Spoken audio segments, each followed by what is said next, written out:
Kiai Haji Amin Sepuh, Kiai Sakti dari Babakan Ciwaringin. Kiai Amin bin Arsyad atau yang lebih dikenal dengan sebutan Kiai Amin Sepuh, lahir pada hari Jumat tanggal 24 Zulhijjah 1300 Hijriah, bertepatan dengan tahun 1879 Masehi di Mijahan, Plumbon, Cirebon, Jawa Barat. Beliau adalah termasuk Ahlul Bait dari silsilah Syekh Syarif Hidayatullah. Kiai Amin adalah sosok santri Kelana Tulen. Kiai Amin semasa kecil belajar ilmu agama kepada ayahnya, yaitu Kiai Irsyad, wafat di Mekah.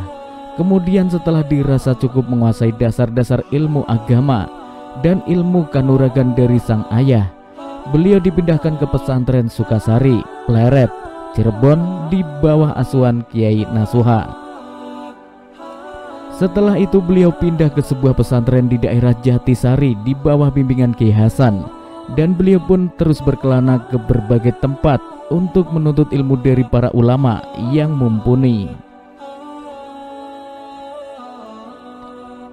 Beliau juga sempat belajar di pesantren Kaliwungu Kendal, kakak angkatan Ki Haji Ru'yat. Setelah itu ke pesantren Mangkang Semarang. Setelah itu beliau pindah ke sebuah pesantren di daerah Tegal di bawah asuhan Kiai Ubaidah. Kemudian beliau pindah ke pesantren Bangkalan Madura, tepatnya beliau belajar kepada Syekh Kiai Haji Khalil. Ketika berada di Bangkalan, beliau di bawah bimbingan Kiai Hasyim Asy'ari, yang mana pada waktu itu Kiai Haji Hasyim Asy'ari masih tahasus kepada Kiai Haji Khalil.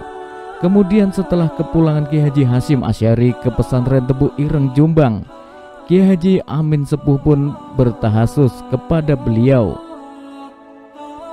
Belum kenyang belajar di pesantren Tebu Ireng, beliau bertolak ke tanah Arab untuk memperdalam ilmu. Salah satu guru beliau di Mekah adalah Kiai Mahfudz Termas, seorang ulama ternama di Mekah asal Pacitan, Jawa Timur. Sebagai seorang santri yang sudah cukup matang, beliau pun mendapat tugas untuk mengajar para santri mukim, yaitu pelajar Indonesia yang tinggal di Mekah.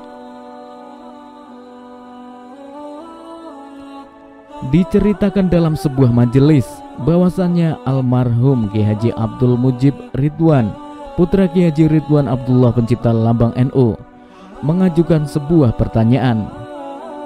Kenapa perlawanan rakyat Surabaya itu terjadi 10 November 1945? Kenapa tidak sehari atau 2 hari sebelumnya? Padahal pada saat itu tentara dan rakyat sudah siap. Melihat tak satu pun hadirin yang dapat menjawab, akhirnya pertanyaan itu dijawab sendiri oleh Kiai Mujib. Jawabannya adalah saat itu belum diizinkan Hadratus Syekh Kiai Haji Hasyim Asy'ari untuk memulai pertempuran. Mengapa tidak diizinkan? Ternyata Kiai Hasyim Asy'ari menunggu kekasih Allah dari Cirebon yang akan datang menjaga langit Surabaya. Beliau adalah Kiai Haji Abbas Abdul Jamil dari pesantren Buntet Cirebon, dan Kiai Haji Amin Sepuh dari pesantren Babakan Ciwaringin Cirebon. Kiai Haji Amin Sepuh adalah seorang ulama legendaris dari Cirebon. Selain dikenal sebagai ulama, beliau juga pendekar yang menguasai berbagai ilmu bela diri dan kanuragan. Beliau juga seorang pakar kitab kuning sekaligus jagoan perang. Kepahlawanan Kiai Haji Amin dalam peristiwa 10 November memang cukup legendaris sampai sekarang. Bahkan saat itu ada stasiun radio yang menyiarkan bahwa Kiai Haji Amin adalah seorang yang tidak mempan senjata maupun peluru saat bertempur di Surabaya.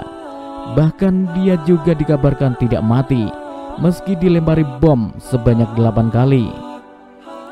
Siaran inilah yang membuat kepulangan Kiai Haji Amin ke Cirebon disambut oleh 3.000-an orang untuk meminta ijazah kekebalan darinya.